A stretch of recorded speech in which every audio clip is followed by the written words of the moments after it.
your clothes najas to be able to pray? I'm not sure.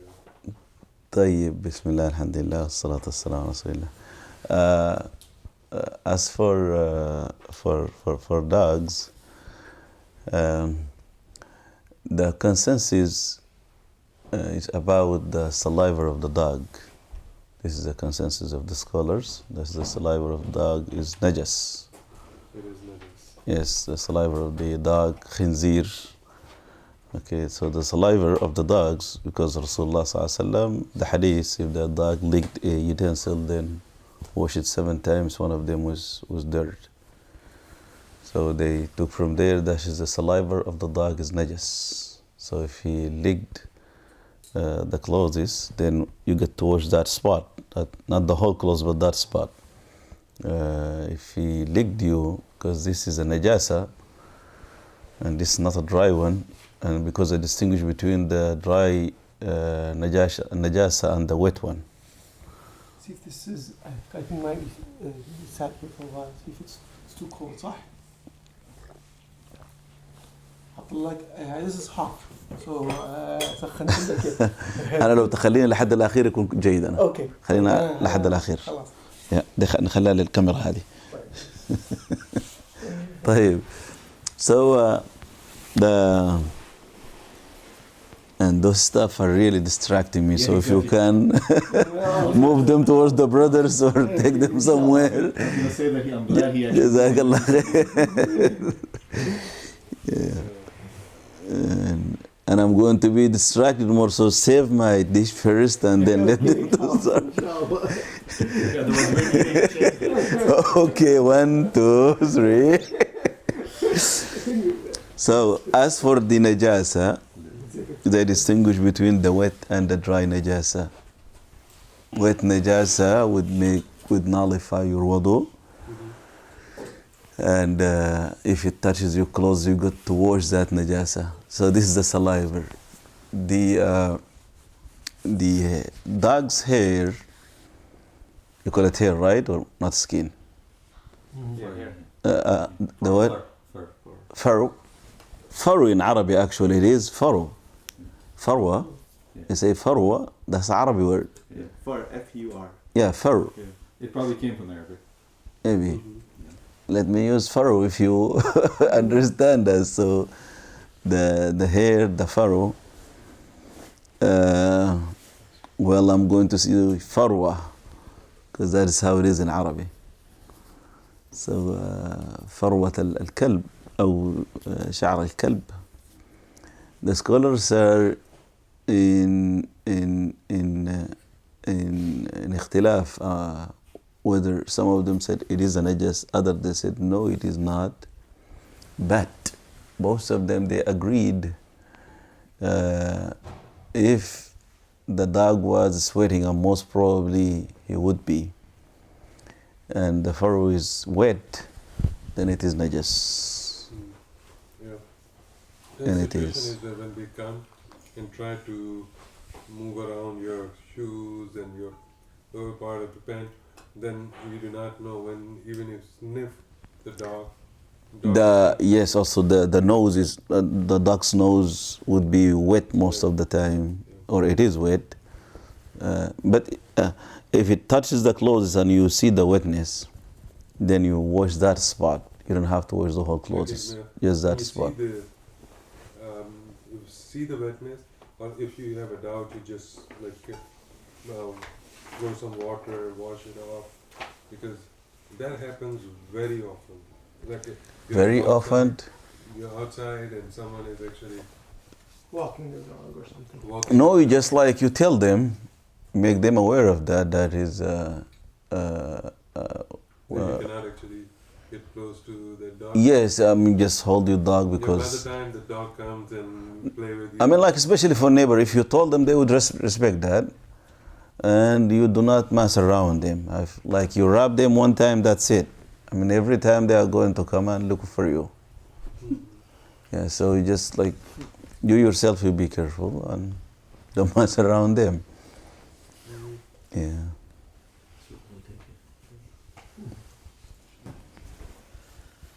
Nobody's gonna eat. Okay. Yeah. Yes, exactly. Everybody's like, طيب Just one point before we move, Sheikh. You said that the consensus was for the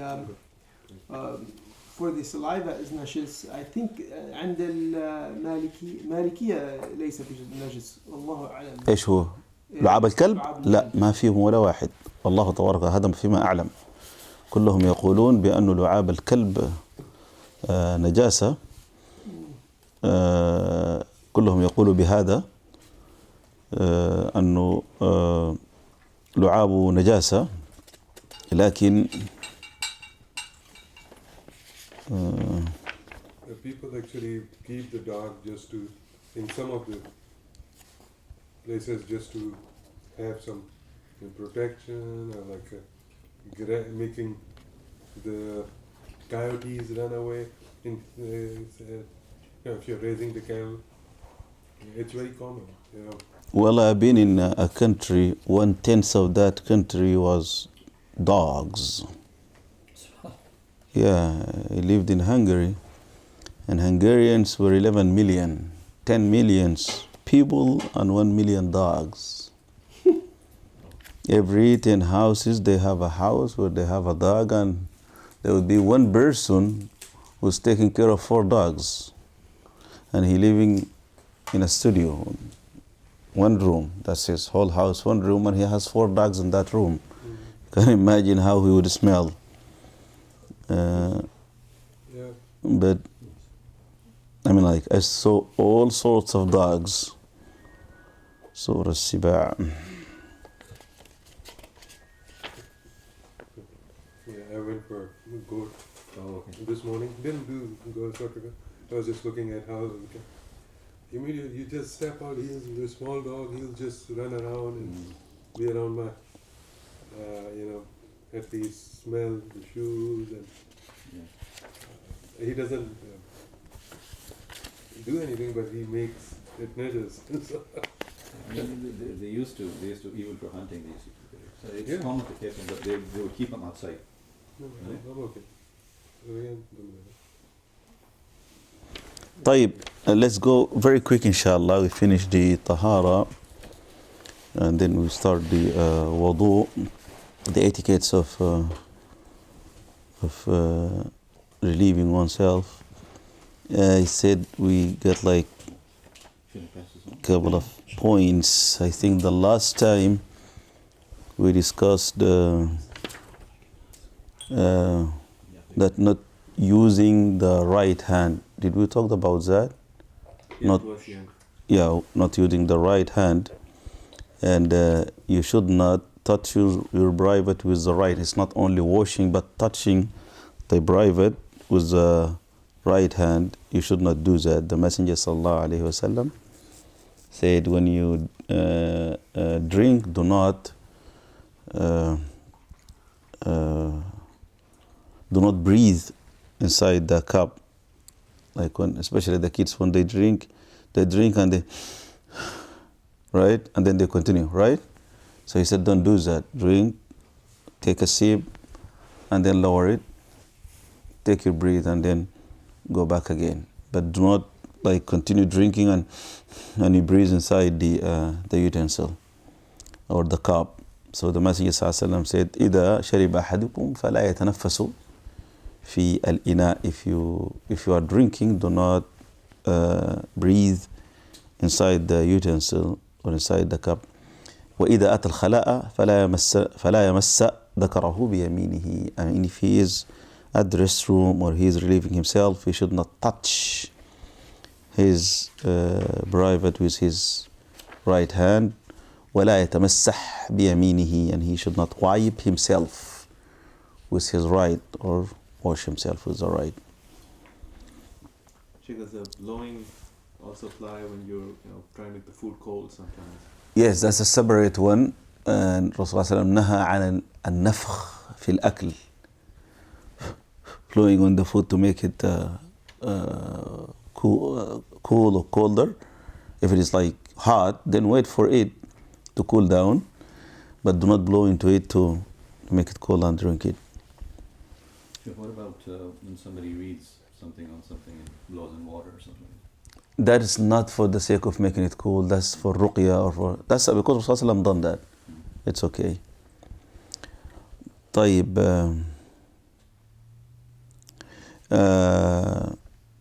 using the water, and that is highly recommended. Actually, I don't know why he did not bring this. He did not have it here in Surah At-Tawbah.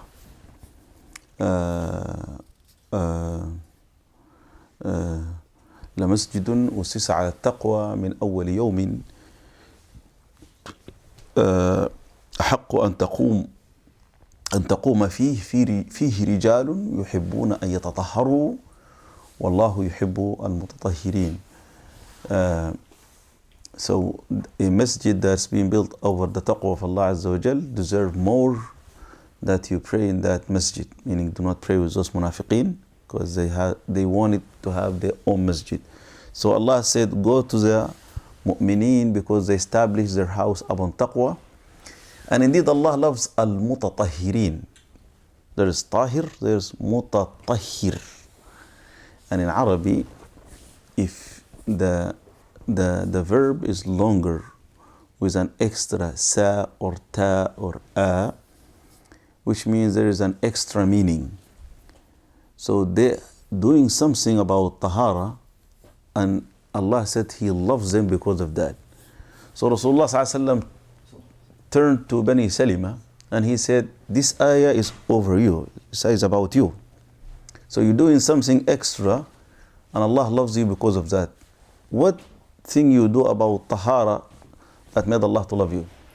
And they said, we used to live next to a Yahudi neighborhood, and we learned from them الانتقاص بالماء أننا يعني أنهم يتنظفوا بالماء. That's we learn from them washing ourselves with water after relieving ourselves. So we learn from them how to use the water to wash ourselves, and we adopted that from them. So Arabs, they would use only pebbles or stones or dirt. Banu Salima would do what they used to do, the habits of the Arab, like wiping themselves with stones and washing themselves with water. Okay, لأنه يعني بيتحرج أنه يترك عادته اللي كان عليها، لكن هذا شيء جميل يتعلمه، فعملوا الاثنين.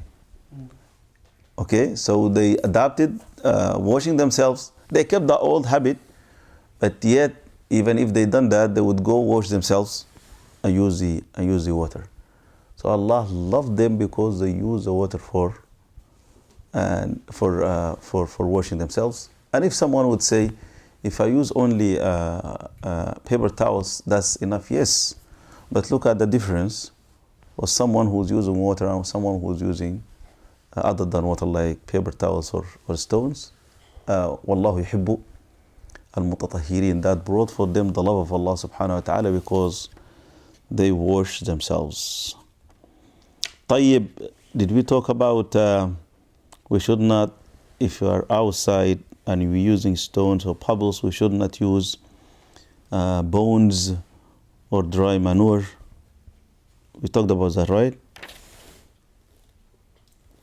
I don't remember you talking about not using bones and dry. Okay, so because you don't have water and you're looking for pebbles and you found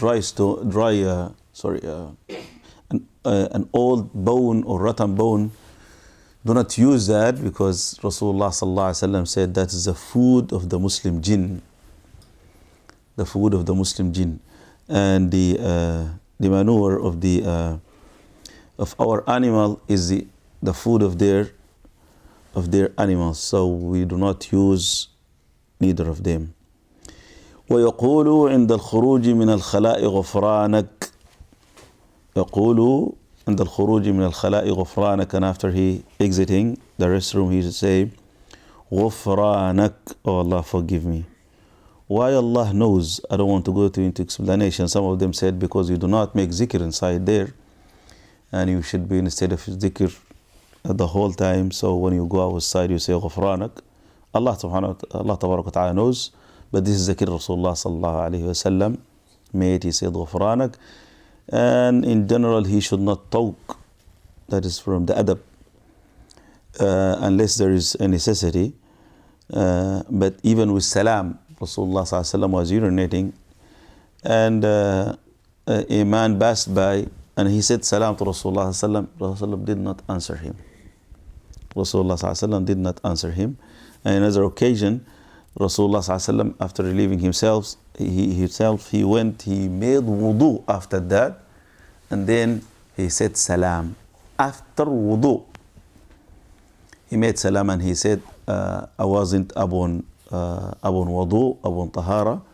So I hate to say the name of Allah without being in a state of Tahaarah. I hate to say the name of Allah without. It's not only that it's while urination, no. After urinating, he made wudu and then he went back and he apologized for the man and he said, I like all the time when I'm mentioning the name of Allah, I'm in full state of Tahaarah. طيب, it's sunnah also Rasulullah sallallahu alayhi wasallam, if he defecates and he washed himself, he would first clean his hand by wiping the hand over the dirt, and then he would wash his hands after that. That's a sunnah. So now you can use soap. That's all fine, inshallah ta'ala. طيب, urinating while standing.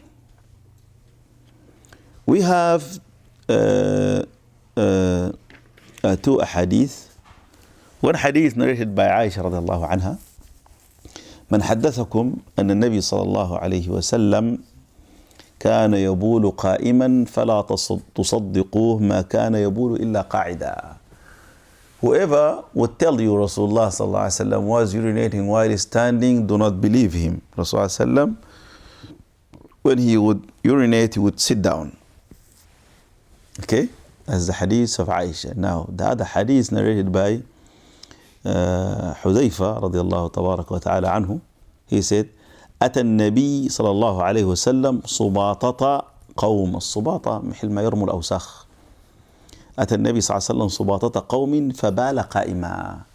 The Messenger صلى الله عليه وسلم went to a place where the people dumped their trash, and he urinated while standing. So those are two ahadith. Aisha said, don't believe the one who would tell you Rasulullah sallallahu alaihi wasallam. And here Huzaifa said this. The scholars combine the two ahadith, that is, Aisha narrated what she saw. So Rasulullah sallallahu alaihi wasallam did not say, do not urinate while standing, but rather Aisha narrated what she saw. And Huzaifa narrated what he saw. In general, from the adab, from the etiquettes, you urinate while you're sitting down.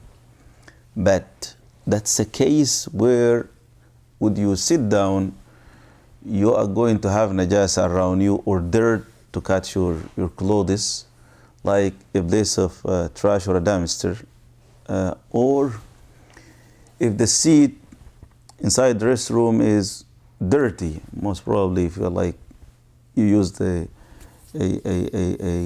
restroom in a gas station or in a public place, and they are not taking care of it, yes, sometimes you find it dirty, and there's no towels or something to clean it, so you can sit down after that. So if you fearing that is you catching up najasa or even just dirt, okay, you can urinate while you are standing, meaning for a necessity. Some scholars said it is haram to urinate while you are standing. Others they said rather it is a makruh. Wallahu tabaraka wa ta'ala a'lam. Allah tabaraka wa ta'ala a'lam. Others they said no, it's okay whether you do it while standing or whether you do it while you are sitting down. أنه جائز الحالين. والله عندي تشدد عائشة في هذا الأمر ما هو من قليل. تشدد عائشة ما من قليل. والآخر أن الإنسان ما يسلم إذا بال قائم من أنه يرتد إليه بوله، مش فقط إذا ضرب في صب، حتى ولو ضرب في ماء يرجع إليه شيء من رشاش البول. if someone urinates while he's standing, he is not going to be safe from the urine going back towards him if it hits anything that's dry, or even if any najasa around, that's some of it would go back to his body or his clothes. So in general, someone should sit down and urinate while sitting down. طيب